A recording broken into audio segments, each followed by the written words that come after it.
Thank you. Well, right now we are taking a live look from our tower cam in Norfolk. You see it there. That is the cargo ship that crashed into the Francis Scott Key Bridge in Baltimore. And this morning, the Dali is making its way to the port of Virginia.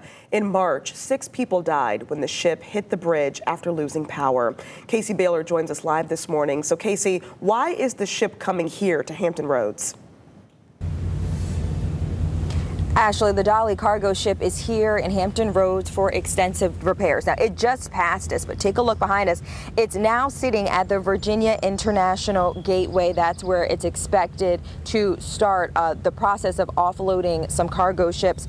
And something that we have noticed as we watched it past us here is that there's still some debris from that bridge collapse sitting on the bow of the ship. Now, the Dali left Baltimore Monday morning, and the U.S. Coast Guard, who's helping the ship on its roughly 24-hour transit, had expectations of the ship getting here around 8 this morning, but it arrived shortly after 5:30 a.m. Again, a spokesperson says the Dali is headed to Virginia, or is at Virginia International Gateway, offloading about 1,500 cargo containers. Then the ship will move to Norfolk International Terminal for repairs. At least 6 vessels had guided the Dali on its way to Hampton Roads, but the Coast Guard had urged people to stay at least 500 yards away as it was making transit to this area.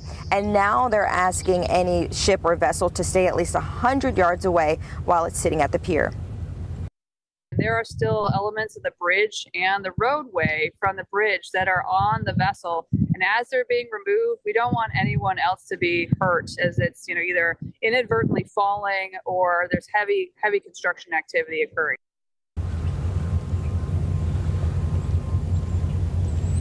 And the Virginia Port Authority CEO says the Mid-Atlantic trade is now returning back to its normal pattern after helping, quote, a neighbor in a time of need. We're live in Norfolk. I'm Casey Baylor for 13 News Now.